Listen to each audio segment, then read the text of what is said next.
नमस्कार दोस्तों, मैं विजय तिवारी। स्वागत है आपका हमारे YouTube channel the books society में, जहां हम आज की क्लास में बात कर रहे हैं उन स्टूडेंट्स की जिनका सब्जेक्ट है हिस्ट्री ऑफ इंडिया 1700 टू 1950।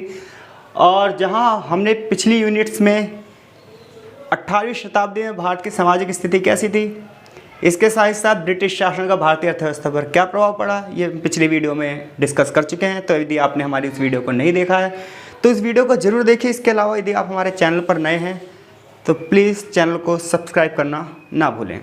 आज की वीडियो में हम बात करेंगे कि 1857 का जो ये महान विद्रोह था, इसके कारण क्या थे, परिणाम क्या थे और क्या वजह थी जो ये विद्रोह सफल नहीं हो पाया, यानी कि विद्रोह का पतन कैसे हुआ।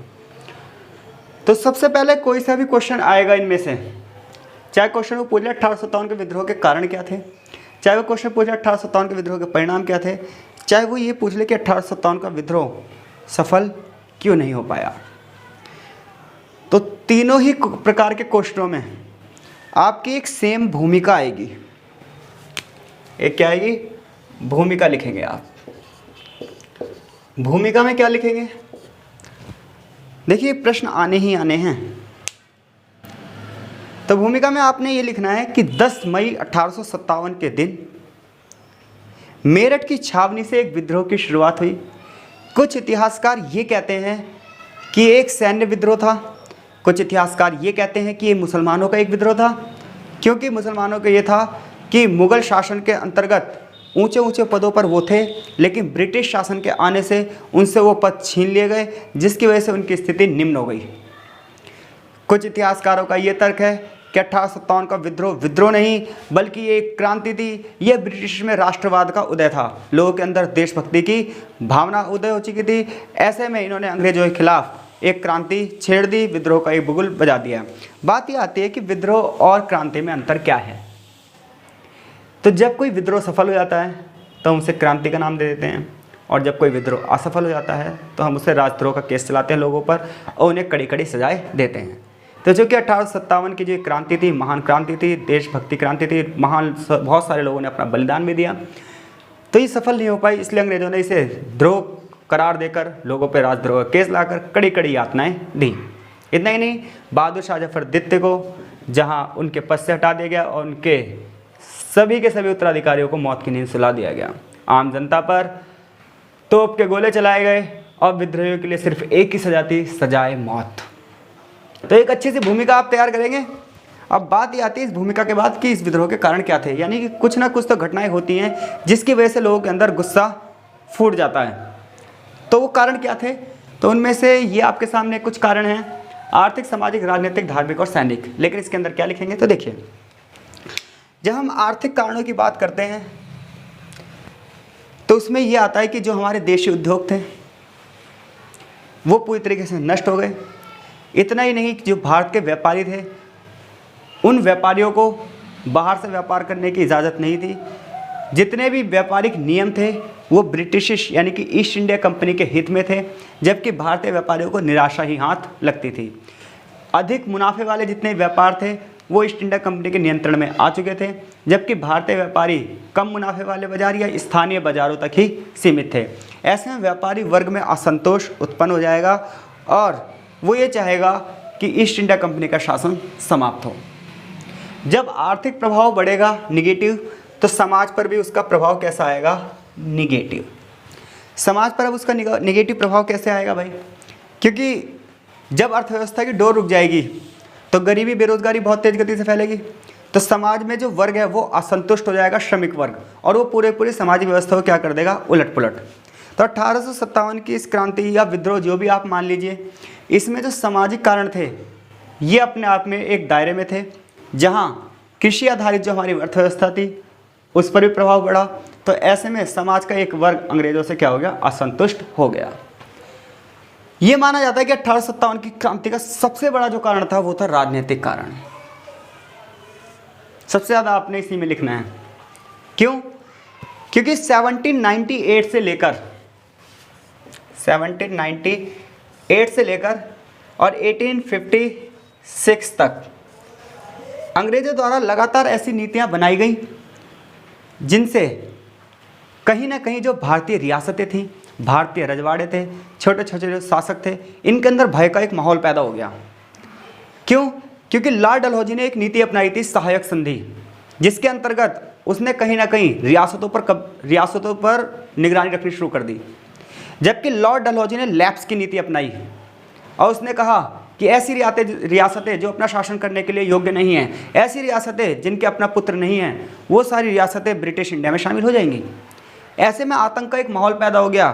कई राजाओं महाराजाओं ने ये तक सोचा कि ऐसे राजे जो ईस्ट इंडिया कंपनी के चापलूस थे, जो ब्रिटिश की चापलूसी करते थे, जब वो नहीं बच पाए तो हम कहाँ तक बचेंगे। उदाहरण के लिए अवध का राजा था नवाब वाजिद अली शाह। ये ईस्ट इंडिया कंपनी के प्रति पूरी तरीके से उदार था, लेकिन ईस्ट इंडिया कंपनी ने उसे भी हटा दिया और ये कहा कि वाजिद अली शाह शासन नहीं कर रहा सही से, वो कुशासन कर रहा है। ऐसे में अवध में विद्रोह बहुत तेज गति से फैल गया।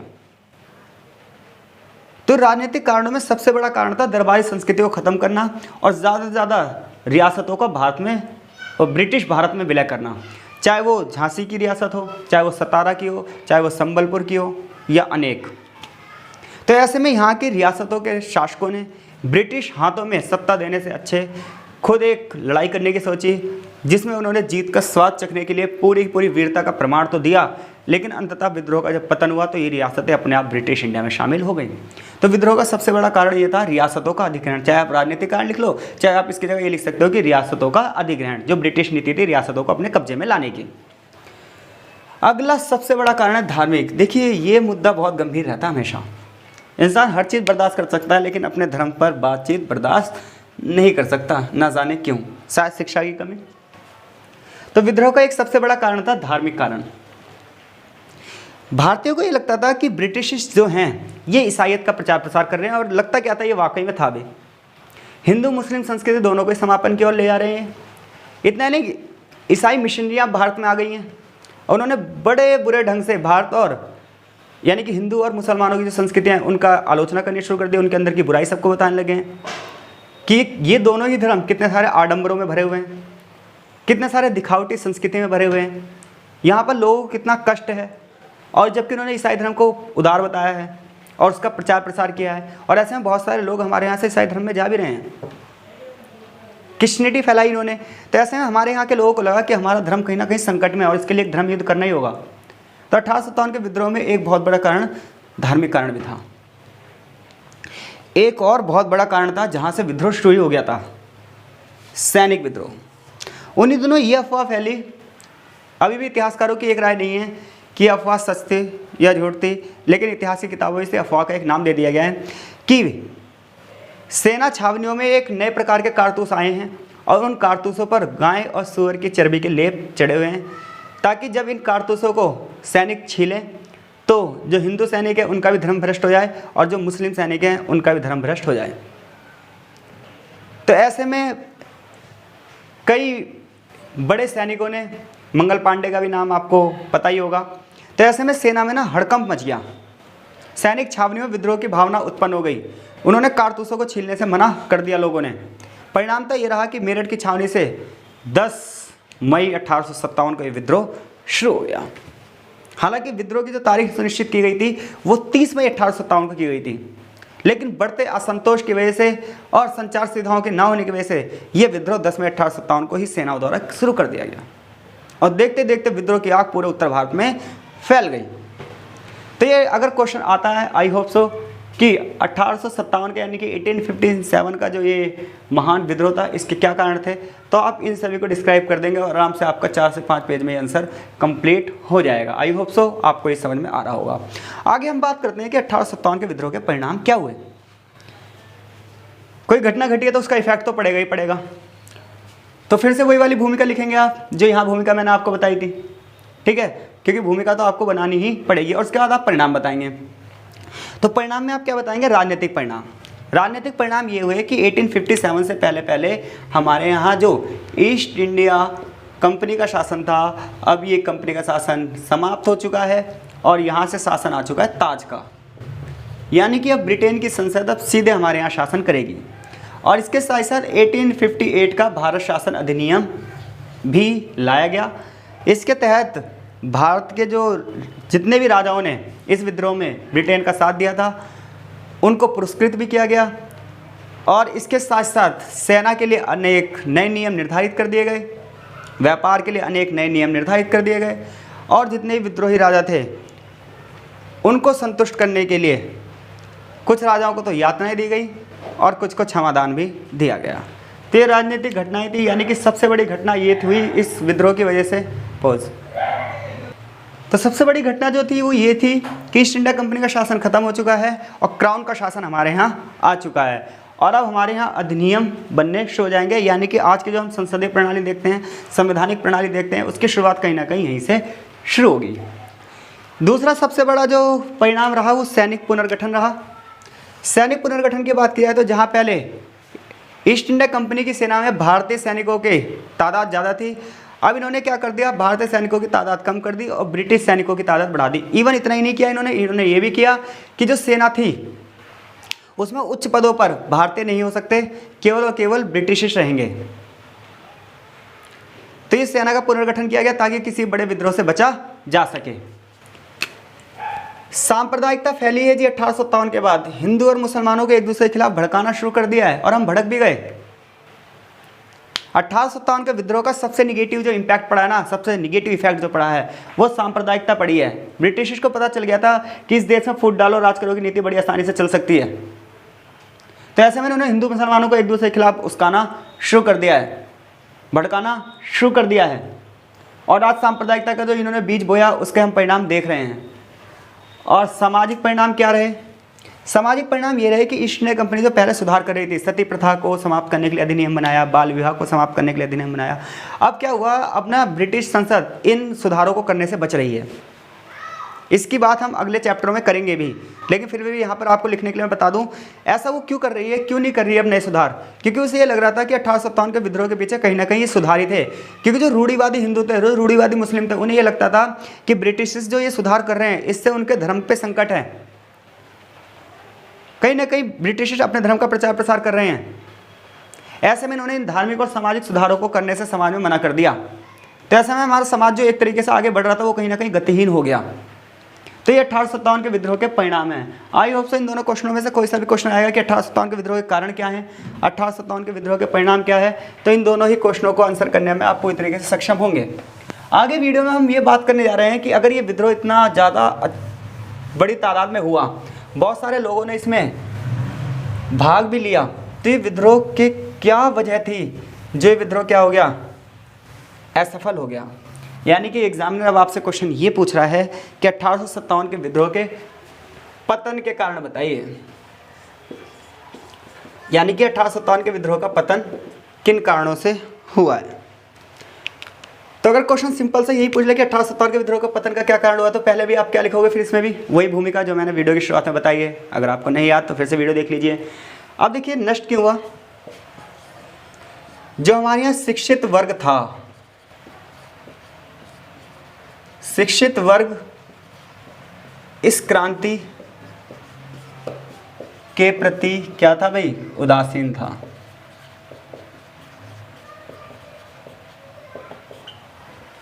दूसरी बात क्या थी, संपूर्ण भारत का इसमें शामिल ना होना।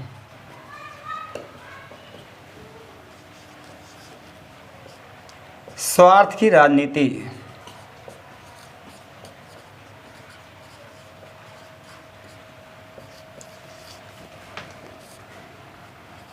ब्रिटिश सेनाएं जो थी वो आधुनिक थी,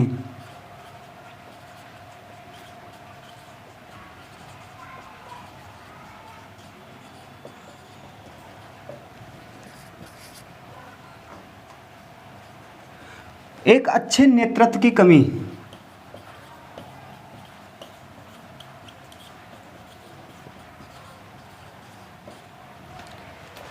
देखिए और भी बहुत सारे कारण हैं पतन के।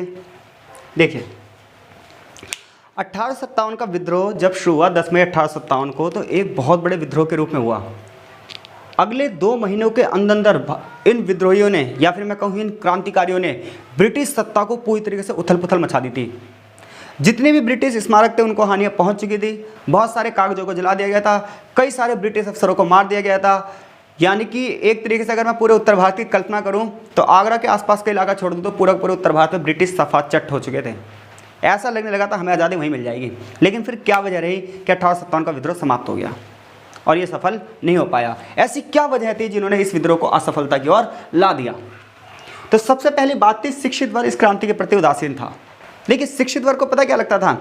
शिक्षित वर्ग को ये लगता था कि जब अगर 1857 का विद्रोह अगर सफल हो गया तो शासन किसका आ जाएगा? फिर से मुगलों का। अब ये मुगलों का शासन आ जाएगा तो फिर क्या हो जाएगा? फिर से हम उन रूढ़िवादी छवियों में आ जाएंगे, फिर से हमारे यहाँ वही राजतंत्र रहेगा, हम आधुनिक ज्ञान विज्ञान से पीछे हट जाएंगे। क्योंकि शिक्षित भाई यूरोप से शिक्षा लेकर आया था, तो इसे लगता था कि पूरा का पूरा विश्व बहुत ज़्यादा आगे बढ़ चुका है। यूरोप में 13वीं शताब्दी में पुनर्जागरण हो चुका है और वहाँ के लोग बहुत ज़्यादा आगे बढ़ चुके हैं और भारतीय जो लोग हैं वो पिछड़े होने का कारण सिर्फ और सिर्फ था हमारे यहाँ का राजतंत्र।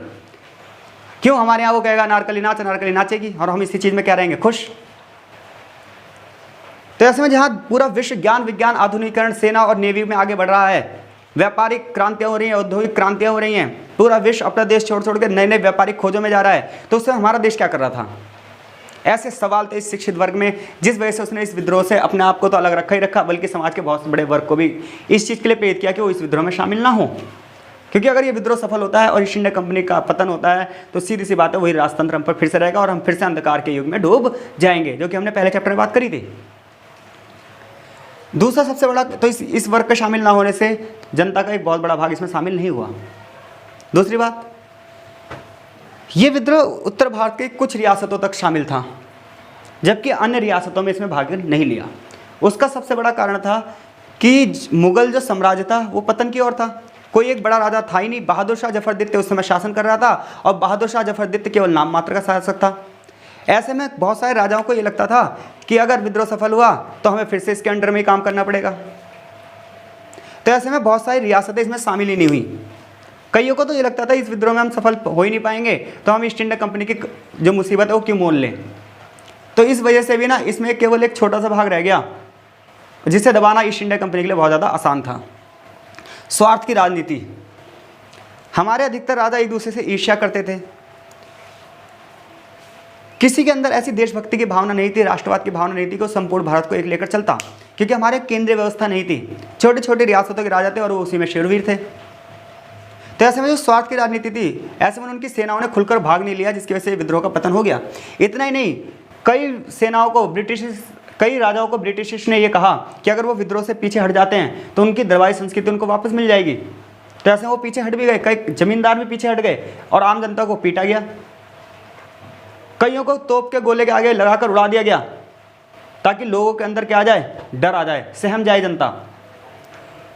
सबसे बड़ी बात यह थी कि हम किससे लड़ रहे थे? तलवारों से, और ये किससे लड़ रहे थे? बंदूकों से। तो बंदूकों का सामना हमारी तलवारें कैसे कर सकती हैं? तो ब्रिटिश सेनाएं आधुनिक थीं। इवन इतना ही नहीं, 3-4 महीने बाद ब्रिटेन से आधुनिक सेनाएं मंगा ली गई। तो ऐसे में जो भारतीय सेना थी इसमें अफरा तफरी मच गई और ये उनका मुकाबला नहीं कर पाई। और सबसे बड़ी बात, क्योंकि किसी भी क्रांति का, किसी भी आंदोलन का, किसी विद्रोह का सफल होना तय होता है उसके नेता पर। 1857 के विद्रोह में एक अच्छी लीडरशिप की कमी थी, अच्छा नेतृत्व नहीं था इसमें। बहादुर शाह जफर द्वितीय खुद तो बूढ़ा हो ही चुका था और जबकि जो अन्य शासक थे उनमें जोश बहुत ज़्यादा था, लेकिन दूरदर्शिता की बहुत कमी थी। तो दूरदर्शिता की अगर कमी हो तो कोई विद्रोह कभी सफल नहीं हो सकता। इसके अलावा अन्य कुछ सामाजिक कारण भी थे कि किसान वर्ग जो था, जमींदार वर्ग जो था, तालुकदार वर्ग जो था, वो विद्रोह में शामिल तो हुआ लेकिन वो ब्रिटिश सेना के आगे नहीं टिक पाया। परिणाम ये रहा कि हमने कुछ बहुत बड़े बड़े क्रांतिकारियों को इस विद्रोह में खो दिया। फिर भी इस विद्रोह का सबसे बड़ा आगे चलकर इफेक्ट ये आया कि कहीं ना कहीं हमारे अंदर देशभक्ति की भावना जागी और ब्रिटिश शासन का जो एक चेहरा था, गलत चेहरा, एक नकारात्मक चेहरा, वो कहीं ना कहीं हमारे देश की जनता के सामने आ गया कि अगर हमारे यहाँ कुछ कमी रही तो उसका सबसे बड़ा कारण रहा ये ब्रिटिश शासन। ऐसा आप एक निष्कर्ष लिखेंगे। आई होप सो इस चैप्टर से कोई भी क्वेश्चन आ जाए आप करने में पूरी तरीके से सक्षम हैं। आपका बहुत बहुत धन्यवाद। कमेंट करके लगातार बताते रहिए कि आपको ये वीडियो कैसी लग रही है।